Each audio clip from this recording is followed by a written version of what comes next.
देख रहे हैं अब तक न्यूज चैनल। महाराष्ट्र का दौरा करने का उद्देश्य क्या है आपका? देखिए, आप सबको मेरा ख्याल अच्छी तरह पता होगा कि शंभू, खनौरी, डबवाली, रतनपुरा इन बॉर्डरों के ऊपर लगभग 4 महीने हो चुके हैं आंदोलन चल रहा है। और वो जो आंदोलन है उसकी मेन वजह यही थी कि पिछले आंदोलन के दौरान 2020-21 का जो आंदोलन हुआ, जिस समय उस आंदोलन के समय सरकार के साथ लिखित में एक कमिटमेंट हुई कि एमएसपी की गारंटी का कानून देंगे और लखीमपुर खीरी के जो हमारे किसान और एक पत्रकार को शहीद कर दिया था उनको इंसाफ दिया जाएगा। और किसानों को पूरे भारत के अंदर जितने भी किसानों के ऊपर मुकदमे लगे हैं सब मुकदमे वापस लिए जाएंगे और किसानों को डॉक्टर स्वामीनाथन की रिपोर्ट के अनुसार फसलों का भाव दिया जाएगा। और साथ में ये कहा था कि किसान, पूरे देश के किसान का कर्ज मुक्त किया जाएगा। और भी बहुत सारी बातें, जैसे हमारे मजदूर भाईचारे के लिए मनरेगा की स्कीम का जो टाइम है वो बढ़ाया जाए। उस सभी मांगों को लेकर हमने 2-3 बार मांग पत्र दिया, जो कोई असर नहीं हुआ तो मजबूरन 13 फरवरी को हमें दिल्ली की तरफ कूच करना पड़ा। तो वहाँ ये हुआ हमारे लोगों के साथ। हम सबको पता है कि किस तरीके से बॉर्डरों के ऊपर कील लगाकर वहाँ पे हैवी बैरिकेडिंग कर सीमेंटर के बैरिकेडिंग कर किसानों को रोका, मजदूरों को रोक लिया गया। और वहाँ पे अत्रुगैस चला, गोलियां चलाई गई, किसान शहीद हुआ, 5 की आईसेट चली गई, 433 किसान हमारे जख्मी हुए। तो वो सब हुआ और उसके बाद फिर भी आंदोलन हमारा वहाँ पर एज इट इज जारी है। सरकार दोबारा नहीं बनी है, सरकार जिस हालात में है, आज के जो सरकार के पॉलिटिकल हालात ने उनको पूरे देश के अंदर ले जाने के लिए, आंदोलन को और मजबूत करने के लिए और पूरे देश को इस आंदोलन के साथ जोड़ने के लिए एसकेएम नॉन पॉलिटिकल ने एक प्रोग्राम दिया कि अलग अलग राज्यों में जाकर हम अपने किसानों के साथ बैठकें करें, वहाँ की प्रेस के सामने अपनी बात रखें और लोगों को इस आंदोलन के साथ जोड़ा जाए। उस प्रयास के तहत हमारा आज यहाँ पहुंचे हम मालेगांव में।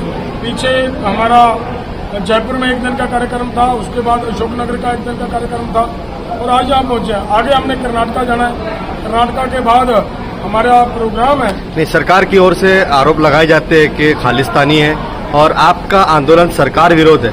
जब से भाजपा आई है तभी से आप सड़कों पर उतरे और आंदोलन कर रहे हैं। इसके पहले बुलेका है, ये सरकार को बुलेका है कि जब से ये सरकार आई तभी से उतरे हैं। लेकिन बात ये है कि जब से ही किसानों के खिलाफ फैसले लिए जा रहे हैं तभी से लोग आंदोलन पे हैं। आपने देखा होगा 1994 में जब गैट के ऊपर साइन हो रहे थे तब भी एक बड़ी एजुटेशन दिल्ली के अंदर हुई थी।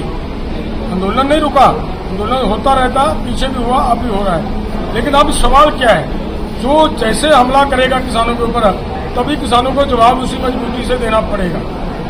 ये सरकार जब आई, इस सरकार ने ये कहा कि जो भी राज्य की सरकार अपने देश के किसानों को, अपने स्टेट के किसानों को बोनस देगी फसल के भाव के ऊपर, उसकी फसल नहीं खरीदी की जाएगी। आपके बोलने के मुताबिक क्या बीजेपी सरकार किसान और शेतकरी विरोध सरकार है? बिल्कुल स्पष्ट के हो। और कांग्रेस सरकार जो थी, नहीं, कांग्रेस भी यही, मैंने पहले बोलकर ये कहा कि इन्होंने हमला और तेज किया, लेकिन हमला उन्होंने भी कसर नहीं छोड़ी। जब हमारे किसानों के ऊपर पूरे भारत को गैट के अंदर इन्होंने फंसाया, वो किसने फंसाया? वो वही नरसिम्हा राव जी थे। नरसिम्हा राव कौन थे? वो कांग्रेस थी। वो क्लियर बात है। जब पूरे देश के लिए एग्रीकल्चर पॉलिसी बनी सन 2000 में, वो तब सरकार किसकी थी? तब सरकार अटल बिहारी वाजपेयी जी की थी। मेरा तो मानना है कि सभी पॉलिटिकल पार्टी देश के किसान के हित की बात नहीं कर रही, ये कारपोरेट के हित की बात कर रही हैं। जब कारपोरेट के हित की बात होगी, वो कोई भी हो, सभी के खिलाफ हमें आंदोलन करना।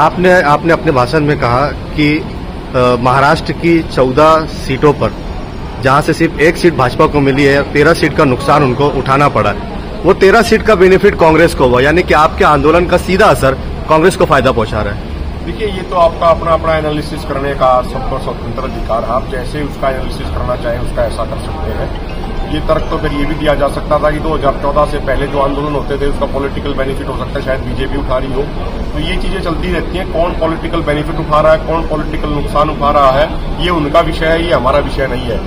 इस चिंता के कारण कि कौन पॉलिटिकल बेनिफिट लेगा, कौन पॉलिटिकल नुकसान उठाएगा, इसे कारण घर पे बैठ जाए क्या? एक तरफ देश के 7 लाख किसानों ने आत्महत्या कर ली, कोई किसी पॉलिटिकल पार्टी के एजेंडे में किसान नहीं है, लेकिन इन आंदोलनों के कारण आज तमाम पॉलिटिकल पार्टियों किसान की बात करनी पड़ रही है। और इस चुनाव के नतीजों में प्रधानमंत्री जी ने किसानों की ताकत देख ली, इसीलिए 4 जून के बाद से प्रधानमंत्री जी 3 कार्यक्रम कर चुके हैं, सिर्फ किसान ही किसान की बात कर रहे हैं। किसान को ही भगवान बता रहे हैं, उससे पहले किसान के बारे में बोलते नहीं थे।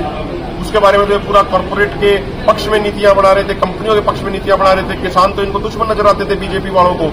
तो सीधी सी बात यह है, जिस भी पार्टी की सरकार जिस रेशो में किसानों के ऊपर जुल्म करेगी या समाज के किसी भी तबके के ऊपर जुल्म करेगी, तो एक स्वाभाविक सी बात है, शांतिपूर्ण तरीके से वो समाज उसका जवाब भी देगा और शांतिपूर्ण तरीके से लोकतांत्रिक दायरे के अंदर रह के संवैधानिक तरीके से उसका जवाब देना भी चाहिए। उसमें क्या दिक्कत है? ये तो हमारा लोकतांत्रिक अधिकार है।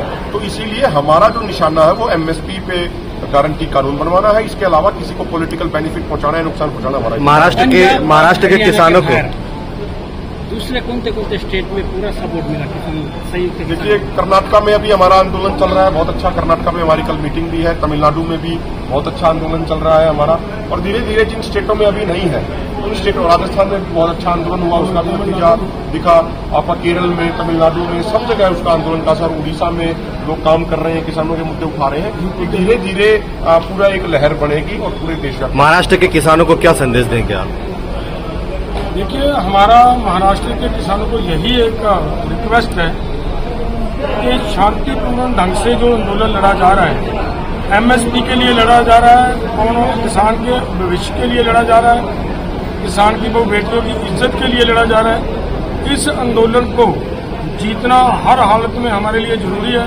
मेरा निवेदन है महाराष्ट्र के सभी किसानों को, हाथ जोड़कर मजदूरों को, अब इस आंदोलन का हिस्सा बने, इस आंदोलन को मजबूती से आगे बढ़ाएं ताकि हम इसको जीत पाएं।